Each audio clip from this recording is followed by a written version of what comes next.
Livro do profeta Malaquias. Nós vamos falar hoje um pouquinho sobre a vida desse profeta e a atualidade da sua mensagem para nós hoje. Por isso eu convido você para que abra o capítulo 1. Nós vamos ler alguns versos e depois nós vamos meditar sobre a vida desse profeta e a sua mensagem principalmente. Capítulo 1, versículo 6. O filho honrará o pai e o servo ao seu senhor. Se eu sou o pai, onde está a minha honra? E se eu sou o Senhor, onde está o respeito para comigo? Diz o Senhor dos Exércitos a vós, ó sacerdotes, que desprezais o meu nome. Mas vós perguntais, em que desprezamos nós o teu nome?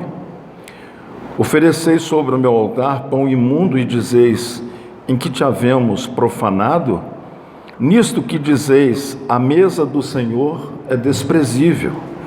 Quando trazeis animal cego para o sacrificardes, isso não é mal? E quando ofereceis o coxo ou doente, isso não é mal?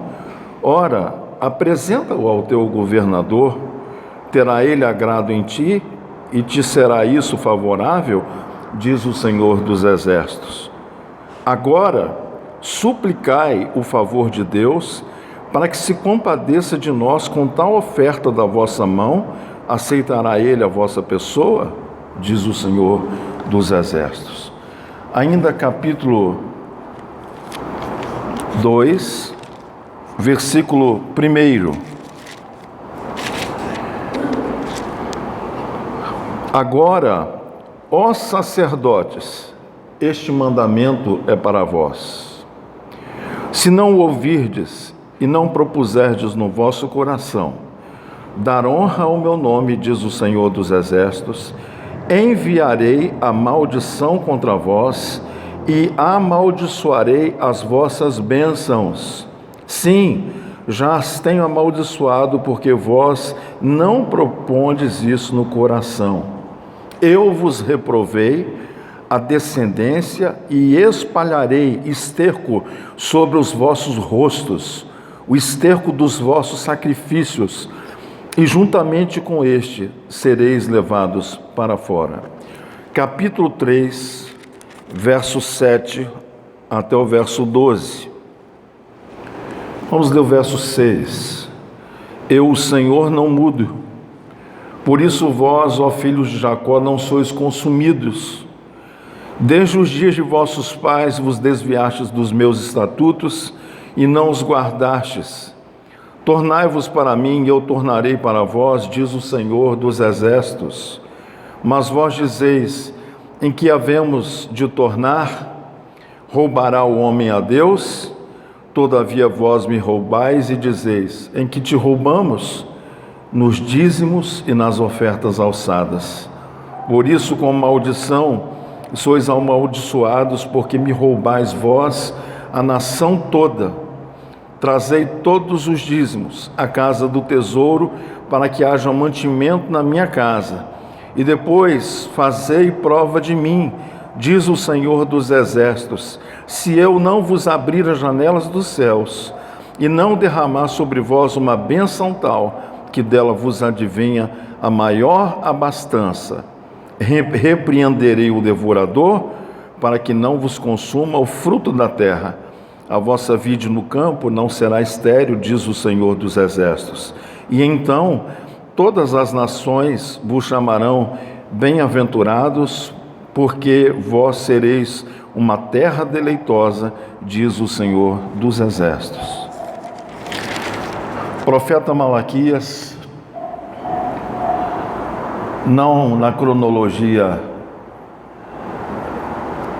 correta, mas ele está no Antigo Testamento, último livro do Antigo Testamento, e tristemente a mensagem de Malaquias tem sido associado a dinheiro, a entrega de dízimos e ofertas. Mas essa não era somente a mensagem de Malaquias. Malaquias, ele trouxe o sentimento de Deus para com a nação de Israel pós-exílio no cativeiro babilônico. Eles voltaram para a sua terra, os muros de Jerusalém foram reerguidos, mas a nação havia se esquecido do principal. E o principal é tudo aquilo que o Senhor nosso Deus nos ordenar, nós não podemos desprezar. Ele diz: eu, o Senhor, não mudo. E quando o Senhor Deus nos diz isso, em primeira mão, Ele nos fala de maneira positiva. Ele diz: eu, o Senhor, não mudo, e por conta disso vocês não são consumidos. Vocês não são destruídos. Era uma referência à sua misericórdia, à sua graça. Mas a Bíblia diz que a maldição, sem causa, ela não vai alcançar pouso. Ninguém que está amaldiçoado ficou sem nenhuma razão. Nós somos o povo de Deus, o povo do Altíssimo. Ele nos chamou para andarmos debaixo de uma vida de santificação e de novidade de vida. E essa vida dirigida pelo Espírito, ela trará para cada um de nós muita alegria, muitos prazeres, muitas vitórias, mas também nos momentos das lutas e das dificuldades, nós teremos o melhor do Senhor, que é a sua própria presença a nosso lado. E nesta manhã eu quero falar um pouquinho sobre a mensagem de Malaquias e o que ela tem a ver com os nossos dias. Essa mensagem é uma mensagem que, em primeira mão, o Senhor dirige aos sacerdotes, porque toda vez que houve apostasia dentro da igreja do Senhor, a apostasia não começou da plateia para o púlpito. Geralmente ela começa do púlpito para a plateia. É gerada uma heresia em um seminário ou em um lugar de formação de opinião cristã. O líder ou a líder daquela comunidade ou daquele pequeno grupo de pessoas assume aquela filosofia como uma verdade sem consultar os parâmetros da palavra de Deus, e aquele púlpito começa então a trazer uma distorção na palavra de Deus, e a heresia assim se instala dentro da igreja. E nos dias de Malaquias, o povo estava cultualmente tão prostituído, e eles haviam profissionalizado o púlpito, uma coisa que parece até que Malaquias estava olhando os nossos dias. Então os sacerdotes em sua época, eles tinham uma vida de aparente santidade, mas os seus atos, a sua vida íntima não condizia com aquilo que a sua boca dizia. É o que nos diz a palavra do Senhor através do profeta Isaías. Então os sacerdotes, eles se tornaram não só profissionais do Evangelho na sua função sacerdotal, mas eles se tornaram superficiais. O que acontece quando existe pecado no meio do povo? A igreja para. A igreja para. Por que Deus cobra mais dos líderes do que dos liderados? Porque a liderança deverá sempre ser um espelho. Como é que o espelho procede? Primeiro, o espelho é mudo. O espelho ele não fala. O espelho ele simplesmente reflete. Segundo, o espelho ele precisa de luz. Se você não tiver luz, você não consegue se ver no espelho. Terceiro, o espelho ele precisa ter clareza. Se ele estiver embaçado, você não consegue se ver no espelho. Os líderes na igreja deverão sempre ser espelho para os liderados. E essa era uma reclamação de Deus para com os sacerdotes nos dias do profeta Malaquias.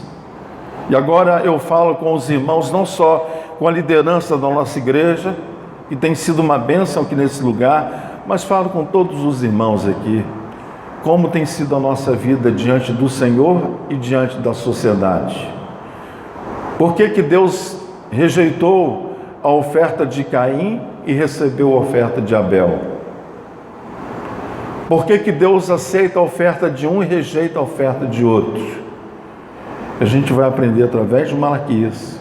Isso tudo está ligado ao coração, aquilo que me motiva, aquilo que é a minha principal razão em me fazer adorar a Deus de maneira correta ou incorreta.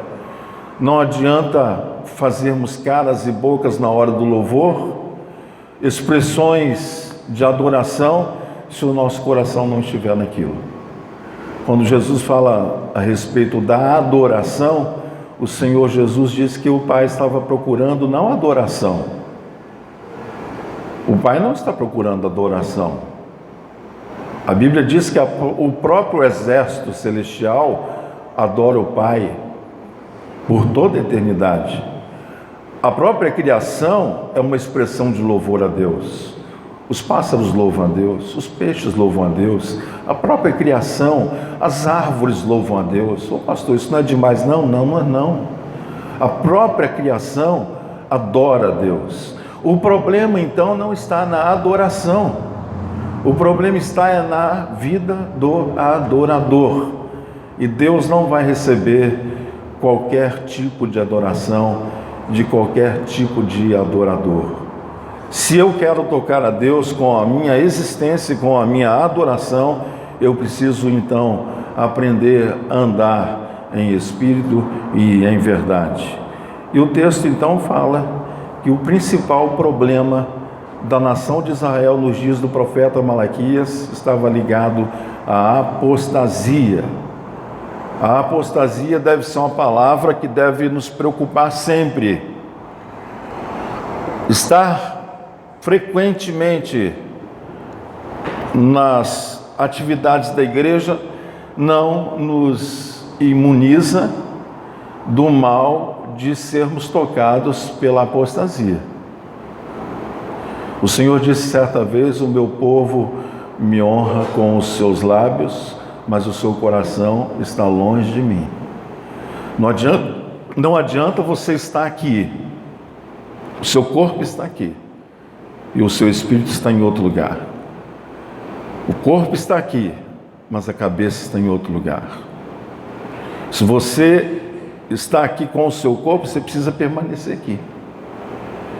Eu vou te fazer entender isso de maneira melhor. Você não é um corpo, você é um ente espiritual. Nós temos aprendido aqui ao longo dos anos da existência da igreja que antes de eu ser um corpo, eu sou um ser espiritual. Então tem muita gente que o corpo veio para a igreja, mas o ser espiritual não está aqui. E esse culto Deus não aceita. Esse culto feito de maneira muitas vezes mecânica, superficial, não toca aos céus, não sai do teto.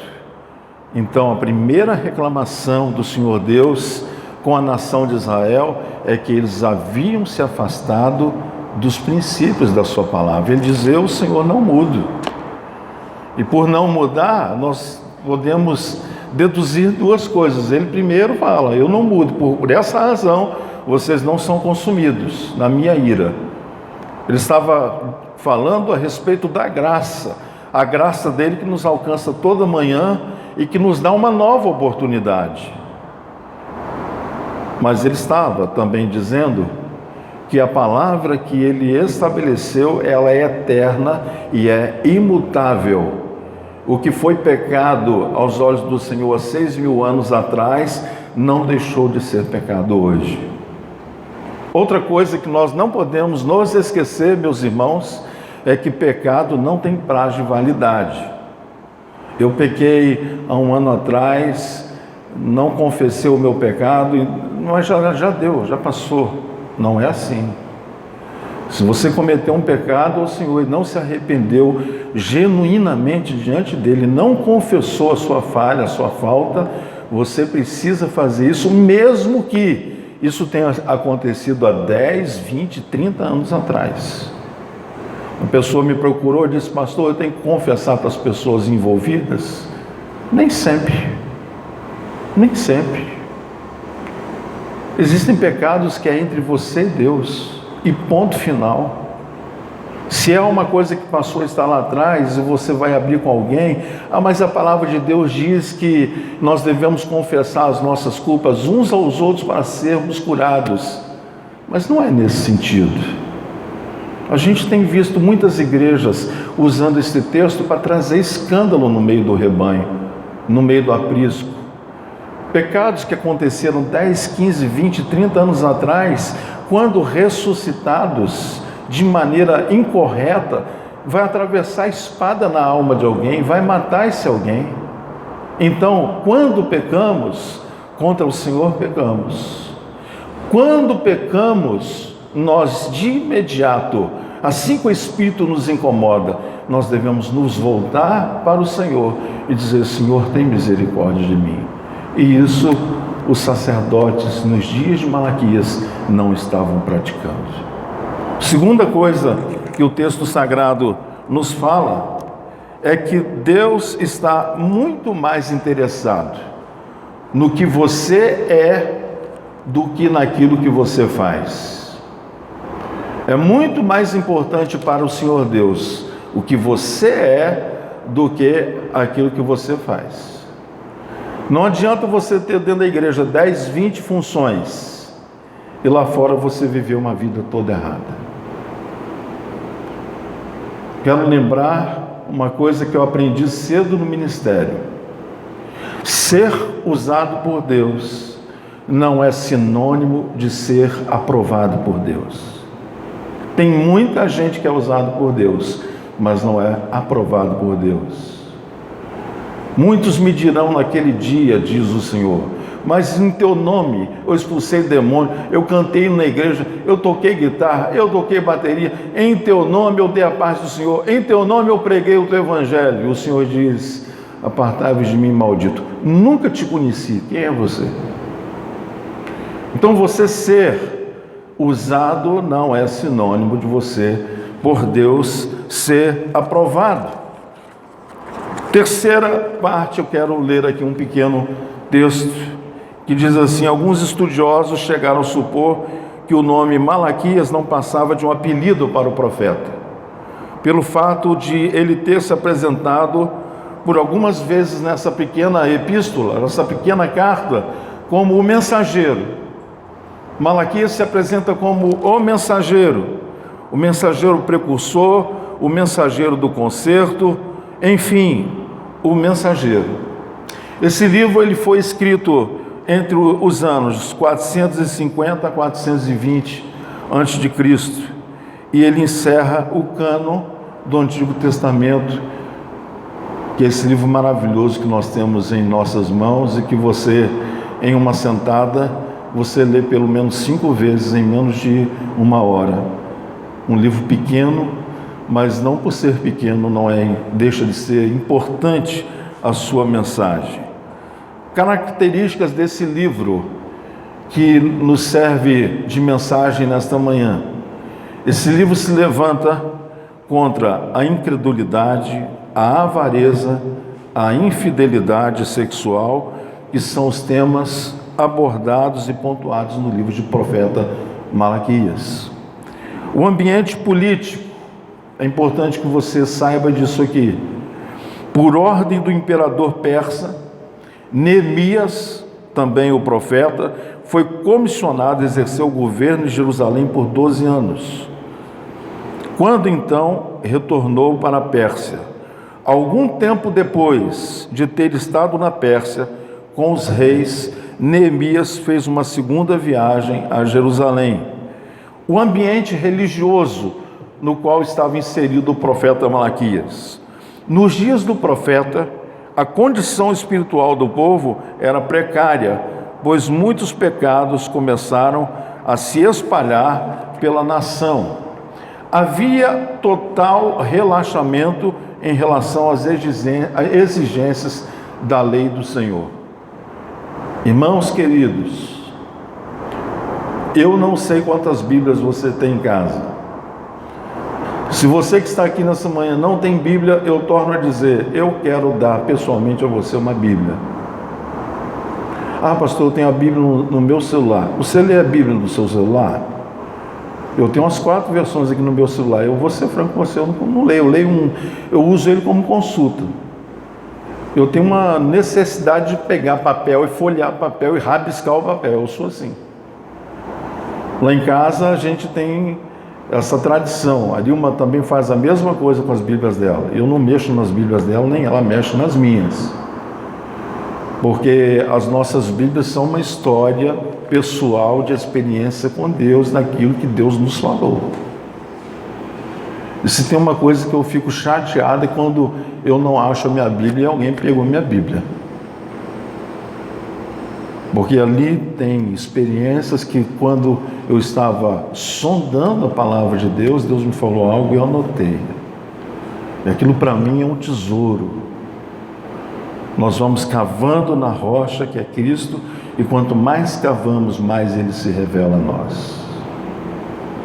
O povo se afastou de Deus, o povo deixou de ler a palavra de Deus, e a consequência disso foi o pecado. O propósito do profeta Malaquias. O propósito do seu ministério, segundo a palavra de Deus, foi apontar com objetividade e clareza os males existentes entre o povo de dura cerviz.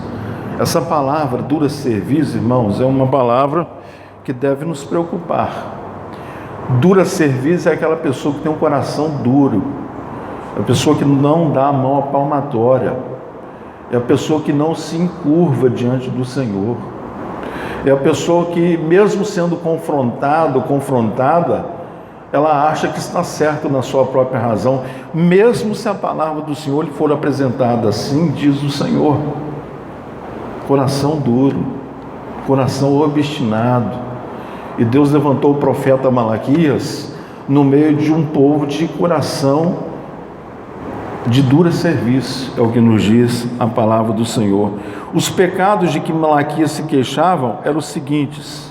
Eu vou começar a numerar esses pecados e vamos ver se a gente não está incorrendo no mesmo erro. Primeiro pecado, capítulo 1, do verso 6 a 8, diz aqui: o filho honrará o pai e o servo ao seu senhor, e se eu sou o pai, onde está a minha honra? Primeiro, o pecado da falta de amor. Relação entre pai e filho precisa ser uma relação de amor. Segundo, ele diz assim: e se eu sou o Senhor, onde está o respeito para comigo? Se eu digo que Deus é o meu pai e digo que eu o amo de todo o meu coração, o meu modo de vida precisa condizer com isso. Ali vai alguém que ama a Deus e a sua palavra. Não dá para amar a Deus e não amar a sua palavra. Não dá para amar a Deus e não guardar a sua palavra. Os meus filhos, eu louvo a Deus porque eu tenho alegria de onde eles estiverem e onde eu estiver, a gente fica sem se ver, eles chegam perto de mim, a primeira palavra é: benção, pai. Eles não vieram com isso na programação genética deles. Já são 2 homens velhos, adultos, mas chegam perto de mim, da mãe, e diz: benção, pai, benção, mãe. E como é que eles descobriram isso? Deu um insight? Não, eles foram ensinados assim. Eles aprenderam assim. Nós incutimos isso na cabeça deles. Eles não sabem ser diferentes. Antes de começar qualquer conversa comigo, com a Arilma, eles começam dizendo: benção, pai, benção, mãe.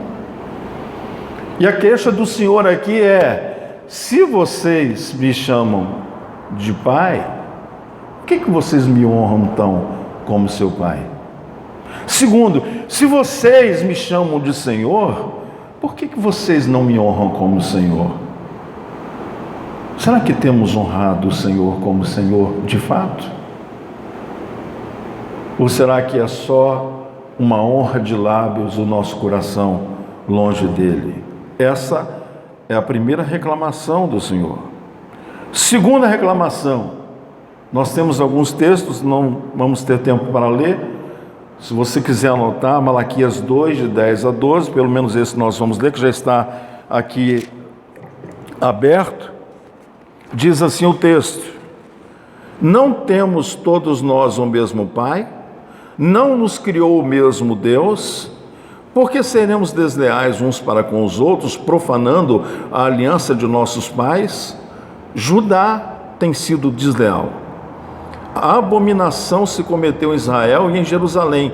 Judá profanou a santidade do Senhor, a qual ele ama, e se casou com a filha de Deus estranho. O Senhor extirpará das tendas de Jacó o homem que fizer isto, o que vela e o que responde e o que oferece dons ao Senhor dos exércitos. Segunda reclamação é que o povo estava ignorando a ordem divina e eles estavam fazendo miscigenação. A questão pior não era só o pecado de um judeu não casar com a judia. É que depois que retornam para a sua pátria, cada homem com sua mulher, cada marido com a sua esposa, eles começaram a deixar suas esposas e começaram a pegar mulheres novas das nações pagãs ao seu redor. E o Senhor disse: não andeis com jugo desigual. Por conta do quê? O que aconteceu com Salomão quando ele começou a fazer acordos políticos, casamentos em nome de uma aliança com o novo governo? O seu coração foi tomado de apostasia. E ele deixou de seguir e servir ao Senhor, de tal maneira que ele deu ordem até para que altos fossem levantados em Israel, em Jerusalém, a outros deuses, aos deuses das nações com as quais ele fizera aliança. Mas tudo indica que no final da sua vida, ele chega à conclusão de que tudo aquilo que ele viveu foi uma perda de tempo, investir tempo naquilo que é temporal. Ele conclui isso no seu Eclesiastes, dizendo que tudo é vaidade. Tudo é vaidade. Então, nos dias do profeta Malaquias, havia esse sério problema. O povo estava se queixando de que Deus não estava com os olhos abertos para ver as injustiças que estavam sendo cometidas dentro da sua nação. E alguns dizem assim: Deus está se demorando demais. Será que a gente não comete o mesmo pecado hoje? Vamos falar do pecado do casamento. Irmãos, um cristão casar com um cristão já corre o risco do trem não dar certo. Penso diferente disso. Um cristão casando com um cristão, existe um forte risco do trem não dar certo. Você tem que conhecer bem a pessoa. Eu tenho colocado algumas dificuldades com quem me procura para falar sobre casamento. Faça a pessoa pensar bem. Muito embora essa geração esteja pensando em casamento depois dos 40. Não existe proibição para isso. Pode casar com 80 anos, não tem problema. Mas eu tenho feito as pessoas que me procuram na intenção de casarem algumas coisas que a gente precisa ver. Porque o casamento ele é uma aliança. Eu já preguei uma vez que muitas vezes o que sustenta o casamento não é o amor, não é o vício sexual, não é a interação de companheirismo, mas é a aliança. Compromisso que foi feito no altar diante de Deus, aliança. Nos dias de Malaquias, depois que eles voltam do cativeiro, com o coração que deveria estar grato a Deus, eles começam a profanarem não é só as coisas do Senhor, é profanarem as coisas do Senhor nas suas próprias vidas, a começar na sua vida familiar. E isso é muito sério. O Senhor precisa ser introduzido na nossa vida familiar diariamente, nos nossos relacionamentos, na nossa proximidade. Eu sei que tem irmãos que às vezes ficam muito tempo sem ver os seus familiares porque moram muito longe, e quando se encontram é aquela festa, isso é uma coisa muito boa. Se você tem parentes que moram perto de si, e se há unidade no pensar, sempre que possível reúnam-se para crescer em intimidade, para crescerem em ajuda mútua. O texto sagrado nos orienta, um ao outro ajudou e o seu companheiro disse: esforça-te. Se estivermos próximos uns dos outros, nós poderemos nos auxiliar muito. Temos levantado aqui na igreja a bandeira da unidade. Uma casa dividida contra si mesma, ela não subsiste. Uma igreja dividida, ela fecha as portas, ou no mínimo ela fica sem força para operar contra o reino das trevas. Então, a nação volta do exílio e agora estando dentro da sua própria casa, como resultado da graça e da bênção do Senhor, eles começam a fazer tudo errado. Debaixo do chicote, da escravidão, longe da sua casa, com a sua liberdade limitada, eles louvavam ao Senhor, adoravam o santo nome do Senhor. Mas agora, depois que os grilhões foram tirados e que se torna um povo livre novamente de volta à sua terra, eles se afastam do Senhor. Temos que ter um cuidado tremendo para que a nossa liberdade não nos afaste do Senhor. Eu acho que essa é de quinta-feira.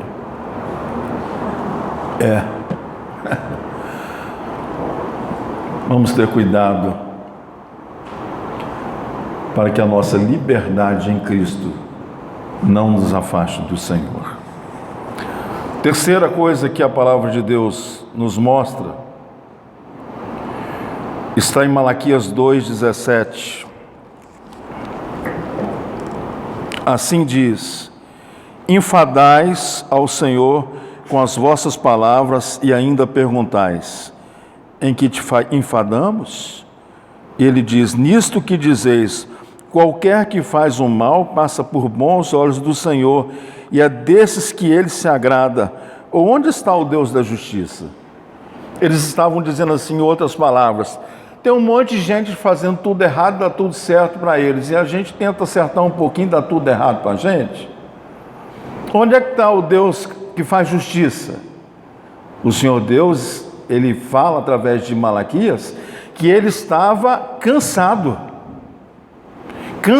de ouvir isso no meio do seu povo. Isso deve nos preocupar, porque aquilo que falamos no nosso mundo mental ecoa alto dentro do céu, e o Senhor diz: estou cansado de ouvir vocês reclamarem disso. Como é que nós temos cansado ao Senhor? Como é que nós temos enfadado o Senhor? Você acha que Deus está se demorando em exercer justiça na sua causa? Como é que nós temos agido? Obrigado, pastora. Obrigado.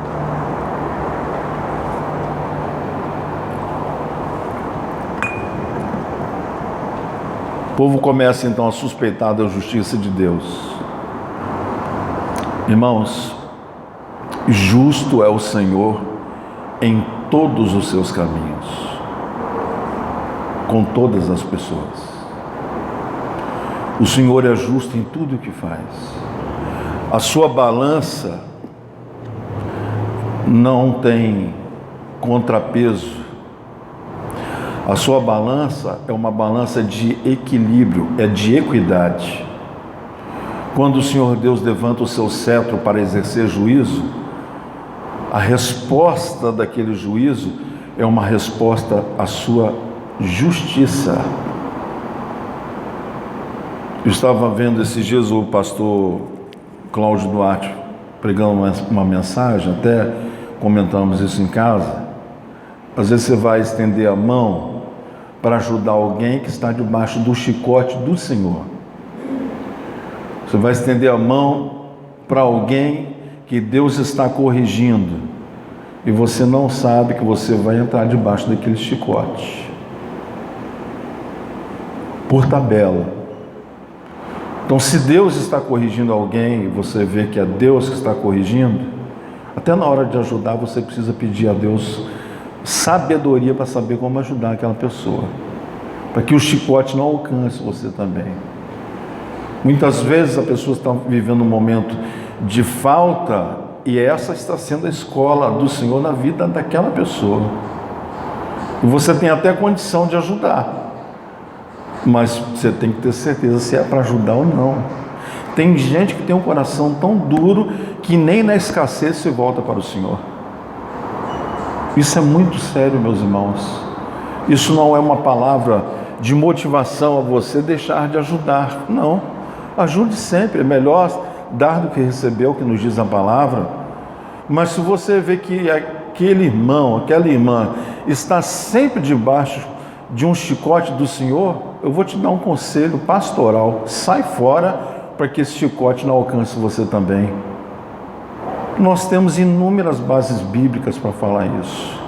Justo é o Senhor em todos os seus caminhos. Então o povo passou a suspeitar da justiça de Deus. Pior, Malaquias 3, que é a assombração dos crentes carnais. Versículo 6, ele diz: então eu, o Senhor, não mudo, por isso vós, ó filhos de Jacó, não sois consumidos. Desde os dias dos vossos pais desviastes dos meus estatutos e não os guardastes, tornai-vos para mim e eu tornarei para vós, diz o Senhor dos Exércitos. E vocês dizem: e que nós vamos tornar ao Senhor? Versículo 8. Vamos ler juntos aqui, irmãos. Roubará o homem a Deus? Vamos ler juntos? Roubará o homem a Deus?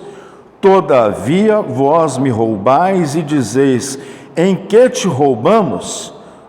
Nos dízimos e nas ofertas alçadas. Eu fico olhando, irmãos, tem coisas que você não dá para passar sem a gente parar e refletir.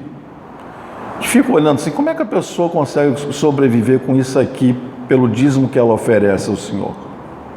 Estou falando isso como pastor da igreja. Posso ter autoridade para falar isso?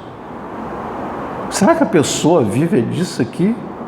Aí eu começo a orar: Deus abençoe o irmão, abençoe a irmã para que tenha uma vida digna. Estou vendo que o Senhor está levando alguma coisa para essa pessoa sustentar. Se a gente for ver pelo dízimo de algumas pessoas, tem gente que ganha menos de R$300 por mês. Agora saiba de uma coisa: quem é fiel no pouco, o Senhor Deus vai colocar sobre o muito. E quem não é fiel no pouco, não vai ter o muito. Isso é ordem da palavra do Senhor. Então o povo estava com a sua vida ética toda errada em Israel. O povo havia se apostatado porque a coisa começou de cima para baixo. Os sacerdotes profissionalizaram a sua posição. Como é que os sacerdotes estavam oferecendo a oferta no altar? A ordem divina é: você ofereça o melhor. Você não deve oferecer o pior. Você não vai pegar lá a manca, ou vai pegar como eles estavam fazendo naqueles dias, pegavam o animal para oferecer no altar. Não era nem o animal que o sacerdote imolou, foi que alguém trouxe para o sacerdote um animal seu que foi preso por uma besta fera no campo. O sujeito trazia ali um cadáver já em estado de putrefação para oferecer ao Senhor. O Senhor disse: eu não quero isso não. Sabe por quê? A adoração vai dizer quem eu sou. A oferta e o dízimo diz a Deus quem eu sou. Deus precisa de dinheiro? É lógico que não. Mas o meu ato de dar diz para Deus quem eu sou. Se eu sou fiel nos dízimos e nas ofertas, Deus sabe se sou ou não. E se você acredita no que a palavra de Deus nos diz, Ele continua dizendo aqui, lê comigo aí, irmãos. Versículo 9: com maldição sois amaldiçoados, porque me roubais vós a nação toda. Não era um só, não. A nação toda estava debaixo de maldição, porque eles deixaram de trazer dízimos e ofertas. Irmão, você já sabe de cor e salteado, estudamos isso aqui várias vezes. Em qualquer lugar do mundo onde existir um judeu, você pode olhar a vida do cara. O cara está bem na fita. Ele é próspero. Qual é o segredo? Ele é fiel a Deus na sua sinagoga. No sábado ele para tudo. Os funcionários dele não trabalham. O cavalo dele não anda. É do Senhor. E nós que somos o povo da graça, cultuamos ao Senhor hoje no domingo, porque a tradição nos diz que a igreja, após a ressurreição de Cristo, começou a reunir no primeiro dia da semana. O domingo para nós é um dia de consagração, é um dia de separação. Não é dia para você passear no shopping, é um dia para você refletir acerca daquilo que Deus fez. Mas hoje nós estamos chutando o balde e isso precisa ser revisto. Essa não é uma palavra confortável de se ouvir, e nem da parte do mensageiro é uma palavra confortável de se entregar.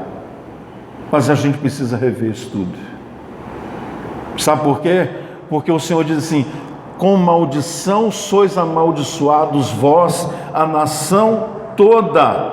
Versículo 10: trazei todos os dízimos à casa do tesouro, para que haja mantimento na minha casa, e depois fazei prova de mim, diz o Senhor dos Exércitos, se eu não vos abrir as janelas dos céus, e não derramar sobre vós uma bênção tal, que dela vos advenha a maior abastança. Deus é tão bom que Ele dá a dica e ainda diz assim: faz prova, vê se o trem não vai mudar na sua vida. Faz prova, vê se o devorador não vai ser repreendido na sua vida. Faz prova. Não é minha palavra. Ah, pastor, isso é coisa do Antigo Testamento. Ah, é? Então você vai pegar de Gênesis a Malaquias, vai rasgar, vai jogar na lata de lixo e vai ficar só com o Novo Testamento? Porque o que tem de promessa aqui no Antigo Testamento são as que nós mais citamos, inclusive em nossas orações. Mas na hora que chega, olha, aqui na hora da grana, do dízimo, da oferta, a maioria diz que é coisa do Antigo Testamento. Deixa de ser incrédulo, irmão. Deixa de ser desobediente. Os sacerdotes estavam oferecendo ao Senhor o pior, não era o melhor. O pior da sua oferta, o pior do seu tempo, o pior do seu culto, o pior da sua adoração, o pior. Nós temos orado aqui, nós temos uma liderança aqui na igreja abençoada, que tem se esforçado em entregar o melhor. Por isso esta igreja está aberta. Mas nós podemos melhorar? É lógico que sim. E vamos melhorar? É lógico que sim. E você quer sair da sua vida medíocre para uma vida melhor? É lógico que sim. Então muda a sua relação com as coisas de Deus, que o resto virá a reboque. É o que nos diz a palavra do Senhor. O povo roubava a Deus. E o povo era impaciente demais. Essa é a essência da mensagem do profeta Malaquias. Aqui, ele como profeta, ele faz 6 oráculos. Primeiro oráculo, ele fala sobre a consagração de tudo que temos e que somos ao Senhor. Tudo que temos e que somos, nós devemos ter a consciência de que pertence ao Senhor. Você não é dono do seu próprio nariz, você pertence a Deus. Uma vez que você pertence a Deus, você tem que ter consciência que as coisas que Deus confia a você não são suas, são de Deus. A prova disso é o cemitério Parque da Paz. De vez em quando a gente está visitando lá. Ninguém é enterrado com a casa junto. Ninguém é enterrado com a conta bancária junto. Ninguém é enterrado com o carro junto. Fica tudo aí. Porque o padrão bíblico é: do Senhor é a terra e a sua plenitude, o mundo e todos aqueles que nele habitam. Então, o que você é, pertence ao Senhor. O que você tem, pertence ao Senhor. Nada é seu, você é apenas mordomo. Quanto maior for o seu nível de fidelidade relacional com o eterno, mais coisas Deus vai confiar a você. Mas se Deus te dá recursos financeiros e você gasta em seus próprios deleites, você vai ter isso para pouco tempo. Se você diz: se eu tivesse um salário de R$1 milhão, eu seria fiel no meu dízimo e ofertas, você não vai ter nunca nada. Porque quem não é fiel no pouco não será fiel no muito, nunca. Segundo o oráculo do profeta, é a observância da lei. Nós temos que observar o que a Constituição Divina nos fala, meus irmãos. O que está escrito foi para o nosso benefício. Não foi para nos limitar, é pelo contrário, é para retirar os limites. O limite vem quando eu transgrido a lei. E uma vez que nós somos o povo da graça, nós precisamos nos lembrar que o Senhor Jesus, Ele não veio cancelar a lei, Ele veio cumprir a lei e nos dar o exemplo de como fazer. Terceiro oráculo, o Senhor proíbe casamento misto. Você tem que ter cuidado. Se as ovelhas pudessem ouvir o que se passa nos gabinetes pastorais da vida mundo afora. Os choros, os arrependimentos, as lágrimas, por julgos desiguais. E julgo desigual não está relacionado só à fé, está ligado à maneira de pensar, à cultura familiar, à cultura local, e é mais um monte de coisa, mas tudo isso está na lei do Senhor. O Senhor nos ensina acerca de tudo isso. O oráculo do profeta, a importância de guardar o dia do Senhor. Eu bendigo o nome do Senhor por você que está aqui. Reconheço que temos irmãos que estão em casa agora acompanhando o culto, porque às vezes a idade não permite estar aqui conosco. Talvez esteja enfermo, ou talvez esteja muito cansado, a pessoa ficou em casa, não há nenhum problema nisso, mas está ligado, está cultuando a Deus. Mas o dia do Senhor é o dia do Senhor. E aqui, uma das coisas que ele bate a tecla com força é sobre a questão da observância da igreja com respeito ao sagrado. O dízimo do Senhor é sagrado ao Senhor. Já vi membros dizerem assim: eu não dou dízimo na igreja não, dou dízimo para minha mãe, que precisa de mim, para o meu pai. Não é isso que a Bíblia diz. O dízimo é do Senhor. Que me perdoe aqueles que pensam o contrário, é direito seu. Eu estou falando como resultado de quem tem experimentado a minha vida toda, o resultado de andar em fidelidade na área dos dízimos com o Senhor. Você colhe, pode ter certeza, você vai colher. E é triste você ver membros dentro da igreja com a vida toda lascada, toda ferrada. E você vai ver, não é só questão de gestão administrativa, é questão de fidelidade. Às vezes não é fiel mesmo. E olha, irmãos, por que eu trouxe essa palavra hoje de manhã? Primeiro, o Espírito Santo moveu isso no meu coração essa madrugada. Hoje quem estaria trazendo a palavra seria a irmã Márcia, que por motivos diversos não pôde estar conosco, partilhando aqui conosco, mas está aqui, cultuando a Deus conosco. Mas Márcia, sabe por que você não trouxe a palavra? Porque a palavra para hoje era essa, não era aquela que você preparou. Irmãos, meu sonho como pastor da igreja é ver os irmãos muito bem sucedidos, de tal maneira que a igreja possa investir no reino grosso. Sabe por quê?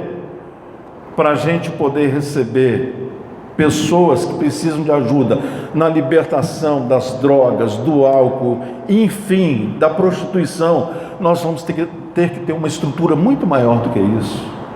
Os irmãos, imaginem se a gente tivesse hoje uma vida financeira mais folgada, a gente poderia ter uma escola ligada à igreja, a gente poderia ter um asilo de idosos ligado à igreja, a gente poderia ter outras coisas ligadas à igreja, e a igreja patrocinando.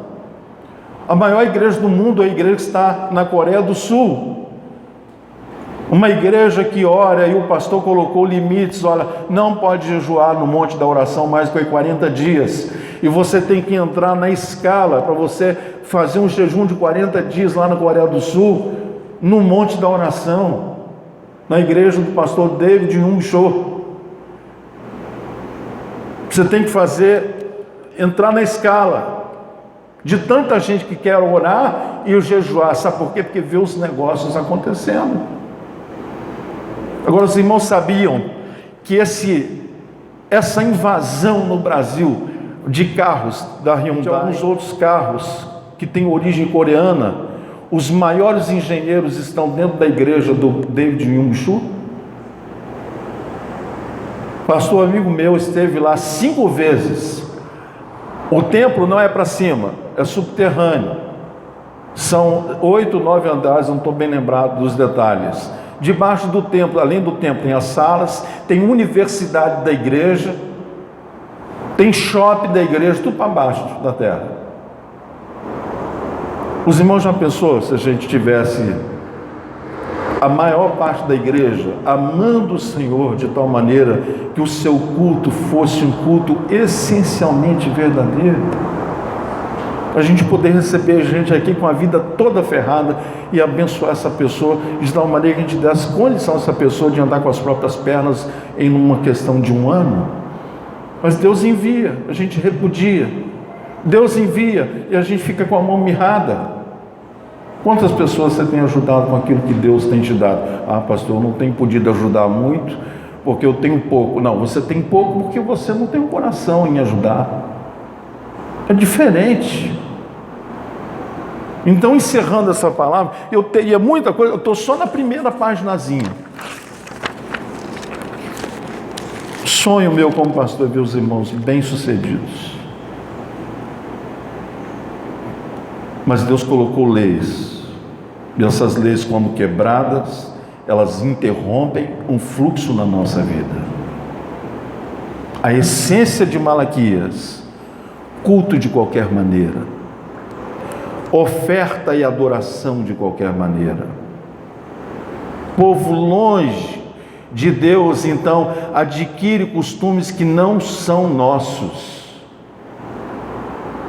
Povo longe de Deus de tal maneira que cada dia que passa fica mais longe de Deus. E está tudo certo. Eu participando da ceia do Senhor pelo menos uma vez a cada mês ou a cada 2 meses, eu estou em comunhão com o Senhor. Um engano seu. Para encerrar esta palavra, Malaquias acertou as profecias acerca da vinda do Messias. Malaquias falou sobre o resplandecer do dia glorioso, o dia do Senhor. Malaquias foi um oráculo de Deus. E como oráculo de Deus, nós temos que ter o cuidado em levar cada palavra deste livro sagrado a sério em nossas vidas. Começar do nosso culto diante de Deus.